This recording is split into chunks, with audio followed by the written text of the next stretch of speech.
کہ برطانوی عدالت کے اندر بھی پیش ہو کر یہ حربہ آزما کے دیکھ لیں، پھر ان کو پتا چلے کہ پاکستان کے اندر جس طرح سے انہوں نے عدالتوں کو ایکسپلائٹ کیا ہے، کیا اس طرح سے یہ برطانوی عدالتوں کو ایکسپلائٹ کر سکتے ہیں کہ نہیں کر سکتے؟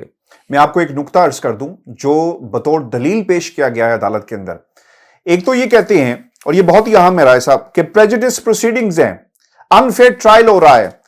اور پھر پولیٹیکل وچ ہنٹ کیا گیا، پروسیجرل ٹیکنیکل ڈیلنگ استعمال، جو ڈیلنگ ٹیکٹکس ہیں وہ استعمال کیے گئے، اور پھر اس کے بعد اس کیس کو جو ہے وہ آگے چلانے کی کوشش کی جا رہی ہے. رائے صاحب اتنا آسان نہیں ہوگا شہباز شریف کے لیے اس کیس سے نکلنا. ایک صورت ہو سکتی ہے کہ اس درخواست کو، اس جو قانونی کاروائی وہ کر رہے ہیں، اس کو واپس لیں اور پھر یہ کیس ختم ہو سکتا ہے، لیکن یہ سٹینڈ کرے گا. آپ کو یاد ہوگا ایک کیس اس سے پہلے بھی ایک آرٹیکل اسی اخبار نے لکھا تھا جس میں حسن نواز کی پراپرٹیز کے حوالے سے کچھ باتیں کہی گئی تھی، اور پھر اس کے بعد اس کا کوئی ریبٹل نہیں آیا. لوگوں نے کہا کہ آپ جا کر عدالت میں سے چیلنج کر دیں، لیکن کسی نے چیلنج نہیں کیا، وہ کیس بھی وہیں پہ سٹینڈ کرتا ہے. تو میرا یہ خیال ہے کہ مشکل ہوگا. اور پھر انٹرسٹنگ بات یہ ہے کہ اب دلیل کون سی آئے گی، چونکہ شہباز شریف صاحب یہاں پر رہی ہیں اور پھر وہ مشورہ بھی کریں گے اپنے جو لیگل ٹیم سے، کارٹر رک، ایک بڑی مہنگی فرم جسے اس کیس کے لیے انگیج کیا گیا. رائے صاحب عمران خان صاحب کو انٹرنیشنل میڈیا بار بار لے رہا ہے، بار بار ان سے بات ہو رہی ہے جب سے ان پر قاتلانہ حملہ ہوا، اور جو انکشافات وہ کر رہے ہیں. اب ایک مزید انکشاف انہوں نے کیا ہے غیر ملکی میڈیا کو انٹرویو دیتے ہوئے، اور سب کا یہی سوال تھا کہ آپ پر حملہ ہوا، کرنے والا کون تھا، کیسے کیا گیا، کہاں پلاننگ ہو رہی تھی. اور پھر خان صاحب کیا کہتے ہیں؟ خان صاحب یہ کہتے ہیں کہ ان کی پارٹی کی مقبولیت میں بے پناہ اضافہ ہوا، جس میں کوئی شک نہیں ہے، اور یہی خطرہ ہے. اسی پر بات ہو رہی ہے لندن میں بھی کہ اس کو کیسے روکا جائے، اور ہم پاکستان آئیں گے تو کس کے سہارے آئیں گے. 75% ضمنی انتخابات جیتے ہیں، خان صاحب یہ کہتے ہیں. وہ ڈر رہے ہیں کہ اگر الیکشن ہو گئے تو پھر کیا ہوگا. ملک کے اندر جو لوگ سچ بولتے ہیں ان کا انجام عرش شریف جیسا ہوتا ہے. جو لوگ ہمارے ساتھ چل رہے ہیں انہیں دھمکیاں دی جاتی ہیں، ٹیلی فون کالز کیے جاتے ہیں، ان کے کیسز نکالنے کی کوشش کی جا رہی ہے. خان صاحب نے یہ بھی کہا. پھر یہ بھی کہتے ہیں، ان سے یہ سوال بھی ہوا کہ کیا آپ کے پاس کوئی ہارڈ ایویڈنسز موجود ہیں جس میں کہا گیا، تو پھر خان صاحب نے اس کا بڑا ہی زبردست جواب دیا، اور شاید اس کے بعد کسی کو بولنے کی اب ضرورت نہیں ہے. خان صاحب یہ کہتے ہیں کہ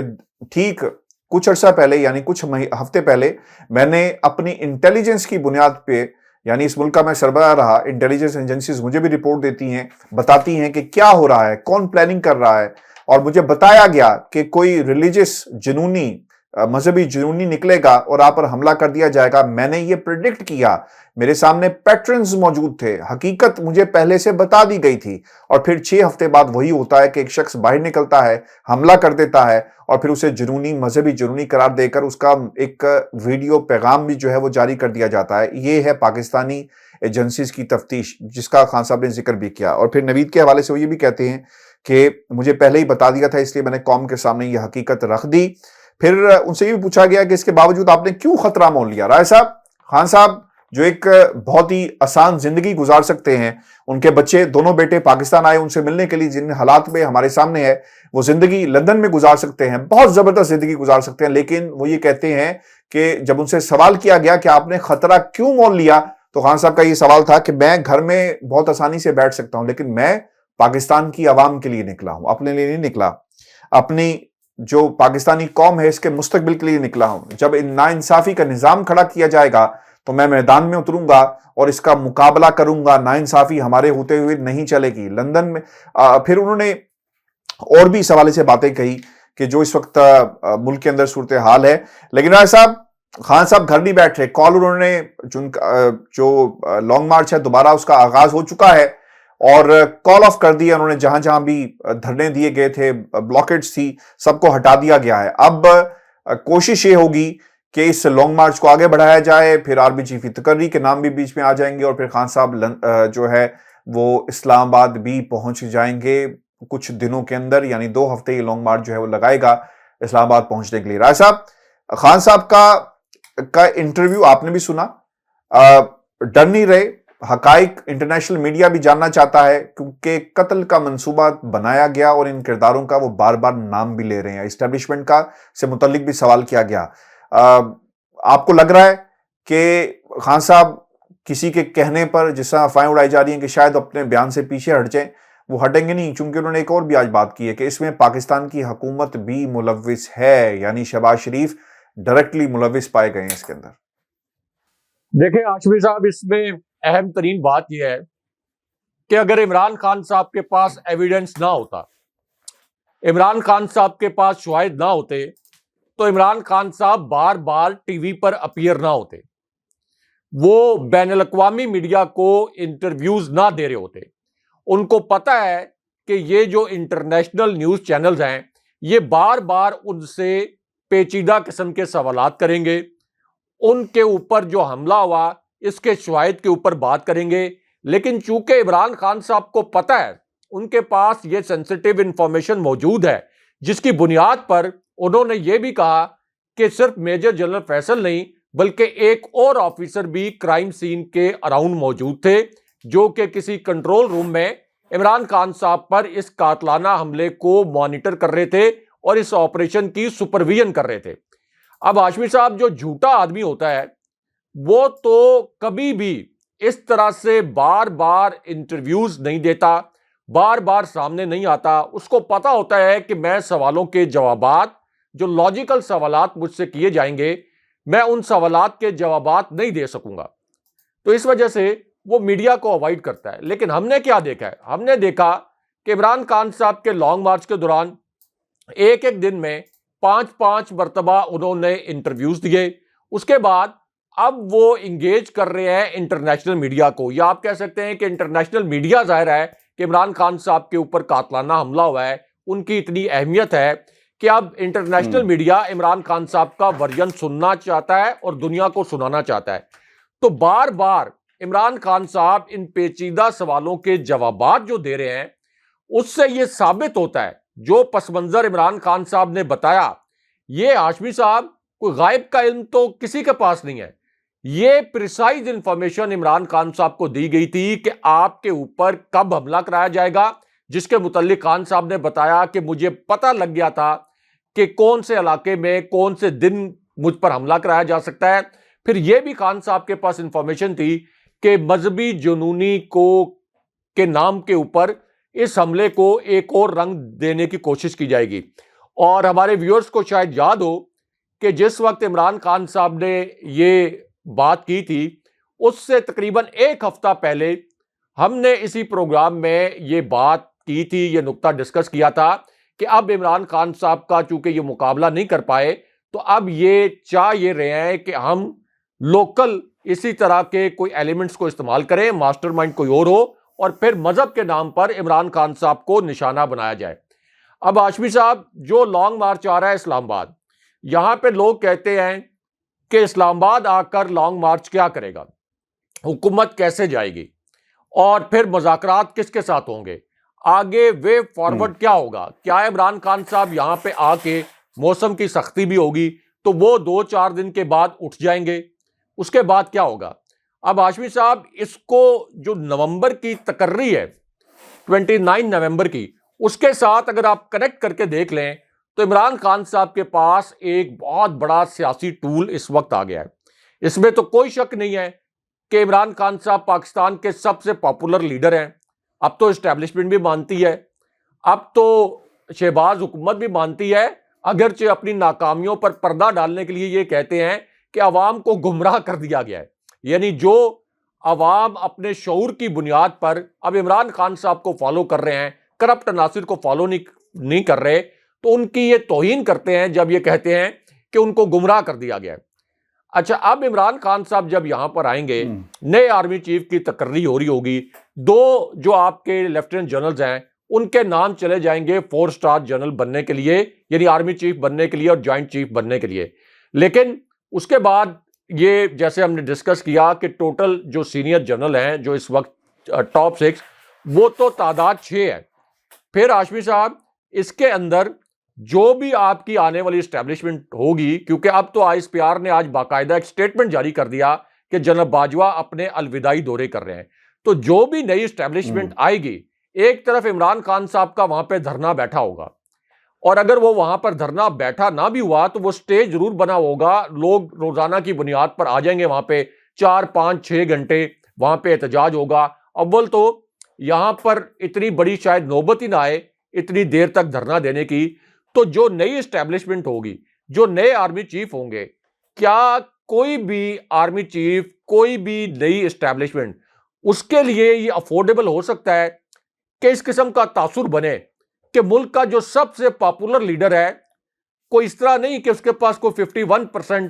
میجورٹی ہے اور باقی ایک کوئی جماعت ہے جس کے پاس 49% ہے, کوئی دو جماعتی نظام نہیں, جس کے اکیلے کے پاس 75% پاپولرٹی ہے, باقی 13 جماعتوں کی ملا کر 25% نہیں بنتی, اور وہ بھی مختلف صوبوں میں. تو کیا نئی اسٹیبلشمنٹ کے لیے یہ آسان ہوگا کہ وہ یہ تاثر بننے دے کہ 75% عوام ادھر کھڑے ہیں, جو نئی اسٹیبلشمنٹ آئی ہے وہ دوسری جانب کھڑی ہے, اسٹیبلشمنٹ ایک ان پاپولر سٹینس کے ساتھ کھڑی ہے, تو کیا نئی اسٹیبلشمنٹ بھی ان پاپولر ہونا چاہے گی؟ یہ ایک بہت بڑا سوال ہے, خاص طور پر اس پوری صورتحال میں کہ جب لوگوں کو یہ پتا ہے, حقائق لوگوں کے سامنے آئے کہ عمران خان صاحب کی حکومت ایک سازش کے ذریعے گرائی گئی تھی. یہ حقائق تو لوگوں کے سامنے ہیں, لوگوں کے سامنے یہ حقائق بھی ہیں کہ یہ جو ٹولہ اس وقت مسلط ہوا ہے یہ 30 سال پہلے بھی اس ملک پر مسلط رہا, ملک 1 انچ آگے نہیں بڑھا. تو اس لیے لوگوں کا جو غم و غصہ ہے وہ نفرت میں, اشتعال میں بدل رہا ہے. تو اس پوری صورتحال میں آپ ذرا امیجن کریں, یعنی ہمارے ویورز, اگر وہ اسٹیبلشمنٹ ہو, میں اسٹیبلشمنٹ ہوں, آپ اسٹیبلشمنٹ ہوں, ایک نئی اسٹیبلشمنٹ آ رہی ہو جس کا ابھی تک عمران خان صاحب سے کسی بھی وجہ سے اختلاف رائے نہ ہو. یعنی یہ تو جنرل باجوہ نے تو بتا دیا, عمران خان صاحب نے تو بتا دیا کہ جنرل باجوہ سے ان کا جو اختلاف رائے تھا عثمان بزدار کے معاملے پر تھا, احتساب کے معاملے پر تھا, جو خان صاحب نے بتایا. لیکن جو نئی اسٹیبلشمنٹ, بالکل نیا ایک آرمی چیف آئے گا, وہ جس کا عمران خان صاحب کے ساتھ کوئی ماضی میں کوئی اختلاف یا اس طرح کا کوئی معاملہ نہیں ہوگا, تو کیا کسی نئی اسٹیبلشمنٹ کے لیے یہ پاسبل ہوگا کہ ایک طرف میسو دھرنا ہو یا ایک ایسا لیڈر ہو جس کے ساتھ 75% عوام کھڑے ہیں اور یہ پھر تاثر بنے کہ اسٹیبلشمنٹ دوسری جانب کھڑی ہو؟ یہ بہت مشکل کام ہے ہاشمی صاحب. ہماری اسٹیبلشمنٹ کو یہ کبھی بھی سوٹ نہیں کرے گا, اور مجھے نہیں لگتا کہ ہماری اسٹیبلشمنٹ اس قسم کا کوئی فیصلہ کرے گی, کیونکہ اسٹیبلشمنٹ, یا آپ آسان الفاظ میں کہیں کہ پاک فوج یا دنیا کی کوئی بھی جو فوج ہے, وہ عوام سے اپنی طاقت حاصل کرتی ہے, اور اس ملک کی جو عوام ہے اس نے ہمیشہ اپنی فوج سے والہانہ محبت کی ہے. اور نیا جو چیف آئے گا, جو نئی اسٹیبلشمنٹ آئے گی, اس کی ترجیح بھی یہ ہوگی کہ یہ پاک فوج جو بائنڈنگ فورس رہی ہے پاکستان کے اندر, یہ بائنڈنگ فورس رہے, اور وفاق کی جو علامت ہے عمران خان صاحب, ان کو اس طرح سے دیوار سے نہ لگایا جائے. بہت شکریہ ایسا ویور جی, آج کا شو تھا ہمارا. اپنے کمنٹ ضرور بھیجیے گا, چینل کو سبسکرائب کرنا مت بھولے. اجازت دیجیے, اللہ نے کے بعد.